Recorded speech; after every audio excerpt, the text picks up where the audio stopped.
As the largest gift-giving holiday of the year, 30% of retail sales occur during the month of December. And consumers will spend 9 times the amount of money retail shopping in December than they will any other month of the year. Now, this might be great for retailers, but for consumers, it can be a bit difficult, especially when the credit card statement arrives in January.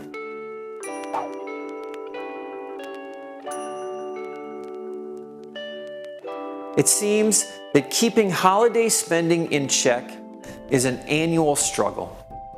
So I want to offer 7 strategies to avoid overspending during the holiday season. Number 1, set a budget and do it early. Decide on the total amount that you would be willing to spend during the holiday season. And then divide that total amount into some of the most specific categories: gift giving, travel, food, decorations. Make adjustments as you need to, but never exceeding the amount you'd feel comfortable spending. Of course, a budget is only as good as those who stick to it. And so the second strategy is that you need to track your spending. Keep track of how much you're giving in gifts, how much you're spending on food, how much you're traveling, and make sure that your actual expenses are in line with the amount that you budgeted early on. A third strategy to avoid overspending during the holiday season is to limit self-gifting. According to statistics, somewhere between 60 to 75% of people, when out buying gifts for others, buy gifts for themselves as well. This during a holiday season where you're going to be receiving gifts from a lot of different people. So you don't need to be buying gifts for yourself as well. Number 4, be aware of retail tricks.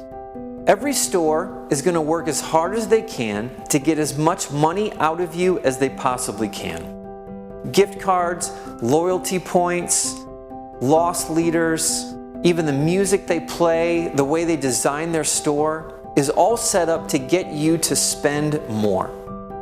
Keep your budget in mind, be aware of the tricks they're trying to play, and don't fall for them. A fifth strategy to avoid overspending during the holiday season is to limit your convenience costs. The holidays throw our usual schedule up into upheaval.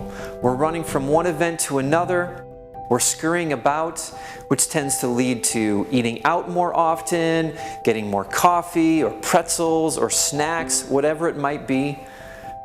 Be aware of this and limit it. Bring some of your own meals. Try to avoid those convenience costs. They're hidden and we don't always notice them until they begin to pile up. A sixth way to avoid overspending during the holiday season is to limit your travel expenses, or to at least be smart with your travel expenses. Travel is an important part of the holiday. I think it's fantastic and I think it's great. But we can look for cheaper flights, easier travel dates. We can pack lighter to avoid baggage fees. We can bring our own food. We can stay at less expensive hotels. So cut down on your travel costs during the season as well. Which leads us to the seventh and the final strategy, which is to set expectations early. If you don't have as much money to spend on gifts this year, make sure your family knows. If you're not able to travel or eat at some of the expensive restaurants that you might have in the past or your family usually does, just let them know and tell them that you're cutting back this year, and make sure those expectations are set early in the holiday season. With those strategies in mind, this can be a holiday season that both you and your pocketbook enjoy.